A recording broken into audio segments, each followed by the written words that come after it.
E passando para a nossa última oradora convidada, temos o prazer de contar com a presença da responsável global de sustentabilidade do Grupo Investec, a doutora Tanya Santos.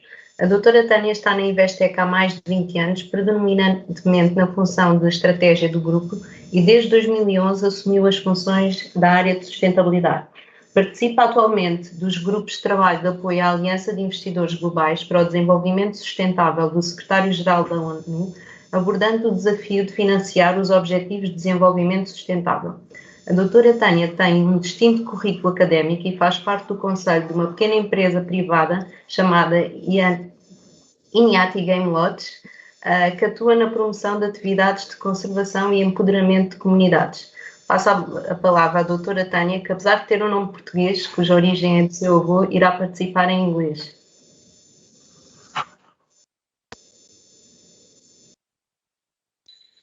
Good evening and afternoon, everyone. I feel highly embarrassed to have a surname dos Santos and not be able to talk to you in Portuguese. My family in Lisbon would be severely disappointed in me right now. But I will try and do my best to communicate effectively with you. I would like to just share some slides with you. So speaking about sustainability in banking, I think it's quite important to reflect on the history of where Investec has come from. Sustainability is not something that we are new to. This is something that has been in our DNA for a very long time. In fact, we wrote our first sustainability report in 2002. So we have been on this journey for some time. And over the years, a number of things have happened to really elevate our positioning and perspective around sustainability. We joined the Dow Jones Sustainability Index in 2006. We joined the FTSE for Good Index in 2012. And really in the last 2 years, 2019 and 2020, you have seen a massive acceleration around the world towards various sustainability issues. For us, a highlight was publishing a public fossil fuel policy, which has been a highly contentious area. And our CEO, Fani Titi, joined the United Nations Global Investors for Sustainable Development. So those are just some of the highlights on our journey. But I'm going to speak a little bit more to you today about why we even focus on sustainability. I'm sure I don't need to go into detail on this slide. Social and environmental risks have been dominating the global agenda for several years now. And in particular, in the last 2 years, you can see how important environmental and social risk has become. And then furthermore, you're starting to see pressure from climate activists like Just Share in South Africa, or Share Action in the UK, or Glass Lewis in the US, all starting to focus on issues around shareholder activism and ESG issues. So these headlines were just a few that I pulled out from the last month, but there are hundreds of them as the media and investors start focusing on various ESG issues. And for us at Investec, our largest shareholders, so these are our top 5 shareholders, and how important ESG and sustainability is to them, and how they are starting to vote use their power to vote for or against us, depending on whether we're doing the right thing or not. And then on the other side of the coin, so you've got the push factor, but you've also got the pull factor, how sustainable finance has increased more than 61% over the past year in terms of revenues. And you're starting to see all kinds of financial products coming out, bonds, loans, impact bonds, ESG, ETFs, green loans. There's a plethora of financial instruments. But what we're seeing is how this is going into a positive space. So it's not just the compliance and risk approach basis. It's also how are you actually applying a profitability lens to it. From an Investec perspective, we have chosen to build our sustainability strategy on the Sustainable Development Goals. I refer to them as the SDGs, and I assume that most people are comfortable with that. So at Investec Sustainability, because there's so many ways to refer to sustainability. Some say CSR, some say ESG, some say responsible investing. For us, sustainability is first and foremost about profit, resilient and profitable businesses. Because if we're not in a profitable business that is here for the long term, we aren't able to do anything for our employees, for our communities, or for the environment. So sustainability really has to be a holistic view around all elements of people, planet, and profit. I don't need to go into what the Sustainable Development Goals, but essentially our strategy is built around how do we address the core socioeconomic issues facing the world at the moment. And we identify them as being climate change and inequality, but there are a number of issues that we are facing. And business has a crucial role, the private sector and the financial sector has a crucial role to play in addressing and helping to contribute to the Sustainable Development Goals. The business commitment and the business opportunities for the private sector have been estimated to be $12 trillion US. So that's the profit and the benefits that we can realize if we are all working together to realize the 2030 goals. So we went through a process at Investec to understand our two core geographies, what are the key socioeconomic issues, and how does that align back to our purpose? So our purpose is to create enduring worth meaning all types of value, living in, not of society. So everything we do must be within this consciousness of the world around us. So our principles are very clear. First and foremost, we're creating long-term value, and it's for all stakeholders. No longer is it just shareholder returns that we're concerned about. Secondly, we're very focused on that ethical element of do no harm. We need to ensure that through our ESG screening, we are constantly taking into consideration all the elements that could do harm. Thirdly, we are very committed to a clean carbon transition, and this is everything you're hearing around net zero. Fourthly, we are focused on providing profitable, remember I said profits have to still be a core element, profitable but also impactful and sustainable products and services. So our products need to have longevity and they need to address concerns for environment and for people. And lastly, we will maximize our impact by focusing on the Sustainable Development Goals. And we honestly believe that the success of our business depends on climate and inequality issues. If we don't get those right as a world, we will not have a world to live in.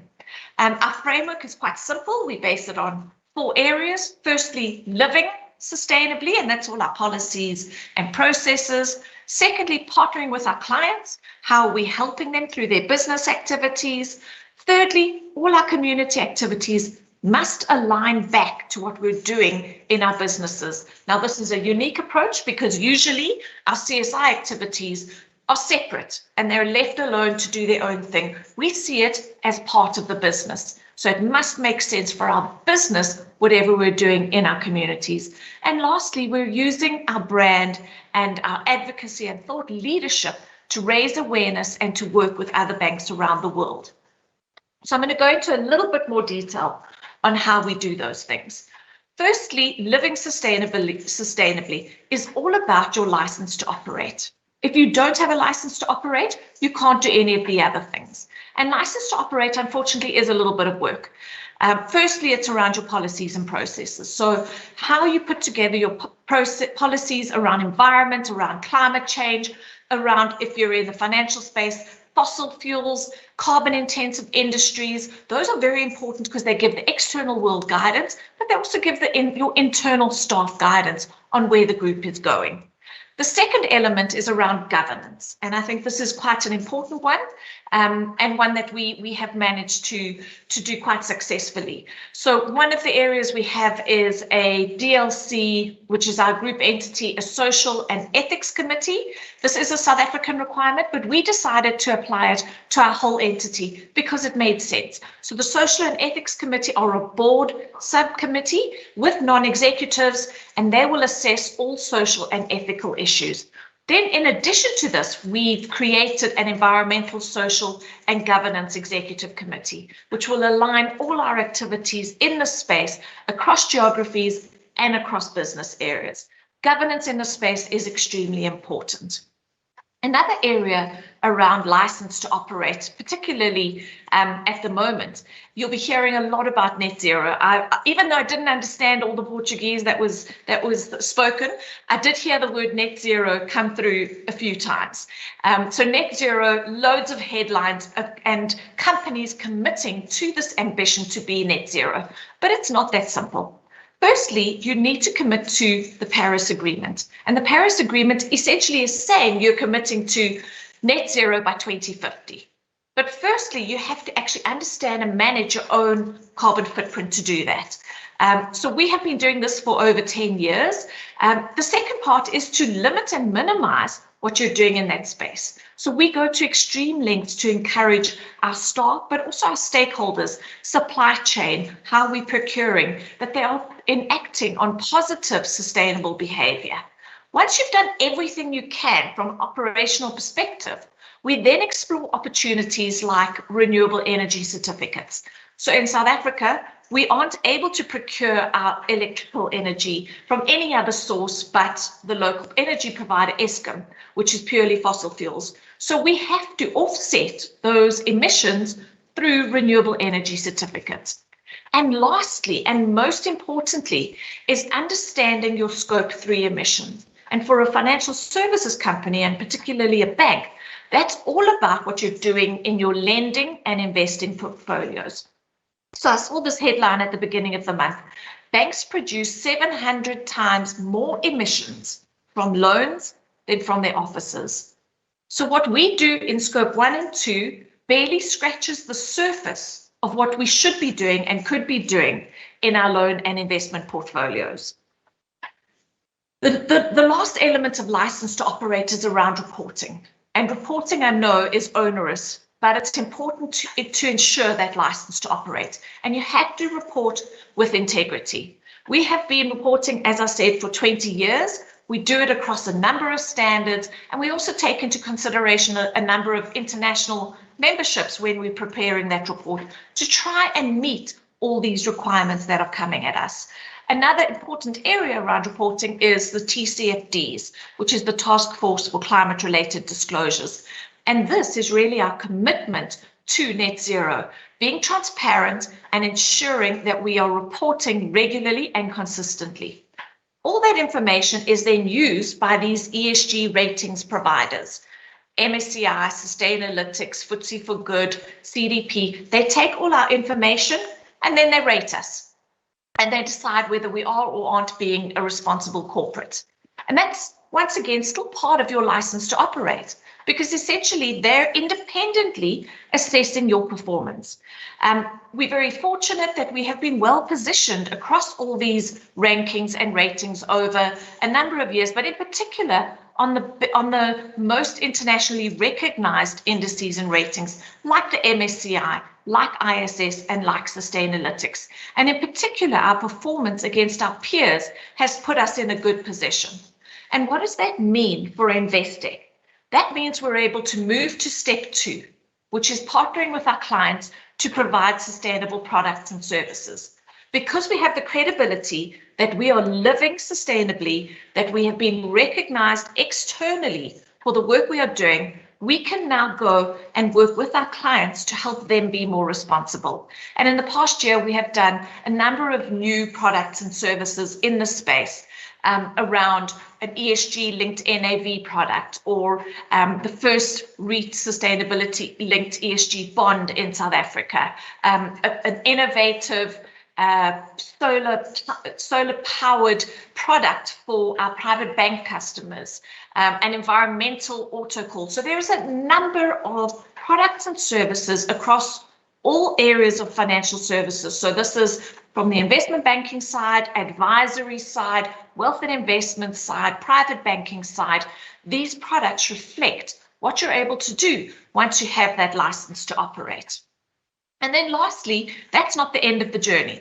The fact that we have the license to operate, the fact that we are working with our clients to generate business and to generate returns as financial as well as social, what we need to do is shift our sustainability aspiration from this sustainability space into the impact-driven space, which I think some of the other presenters have been talking quite a bit about today. And that's really where you take it from the extreme on the one side where you accept full loss of capital to the extreme on the other side where you're only focusing on returns, and you find this middle ground where you're still getting acceptable market returns, but you're also contributing to social and environmental outcomes and doing no harm. That's our aspiration. So in closing, I'll just remind you around the three core areas. Firstly, living sustainably, and that's really about getting your house in order, ensure you're living within the organization, your carbon footprint, your policies, your code of conduct, how you're sourcing your goods, your people, how you look after your staff, community, etc. Making sure you implement the best practice with regards to ESG policies and processes and reporting, and ensuring that you are raising the depth of expertise and understanding on ESG across the organization. The second pillar is really around how you're incorporating ESG and SDGs into your analysis. Measurement and reporting are everything. We need to understand your current baseline, do that analysis, and know that you have what you have in your portfolio so you can defend it to the external world. Ensure that you're incorporating those ESG risks. We've had to do a lot of work around our fossil fuel exposures and be able to defend those positions appropriately. And then lastly, monitoring and measuring your progress in this regard. And the third pillar is about applying a sustainability lens to everything you do, but in particular your business. And this starts with the leadership focus. So if you are a CEO sitting on this call, the buck starts with you. You need to push for this. You need to encourage this, but also assess the client interest. It's no use pushing a client who's not ready for this. Find the clients where they are amenable, where they have some understanding, and where they have passion. I find the clients with a passion to want to make a difference in the world are the best clients to work with. Assess those opportunities and ensure that you position them commercially. This is about ensuring a return. And lastly, it's about a client-led approach. Just remember there are some challenges. We've had to balance many priorities along the way, ensuring we consider the unintended consequences. You've got capital and risk on the one side, social and environmental on the other side, and at the bottom you have to be making financial returns. Otherwise, it's philanthropy. And for us, one of the biggest challenges is how do we accelerate that understanding so as many people as possible become ESG specialists in the bank. So in closing, I just want to say that sustainability is not a fad. It is here to stay. And in 20 or 30 years' time, when I'm sitting with my kids around the campfire, I don't want to say this. I don't want to say, yes, the planet got destroyed, but for a beautiful moment in time, we created a lot of value for shareholders. Thank you.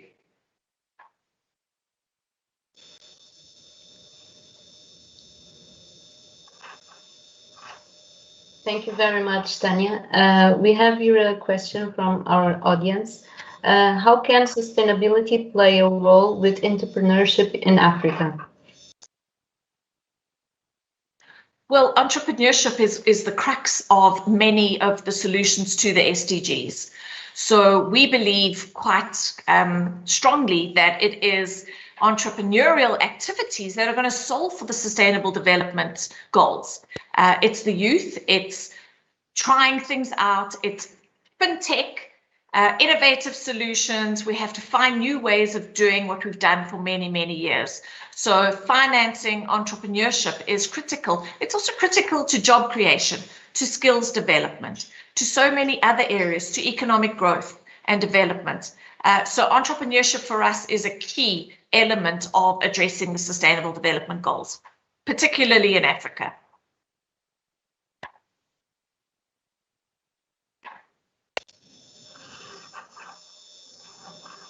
Thank you very much. Obrigada, doutora Tânia, por partilhar a sua perspectiva e experiência nas finanças sustentáveis.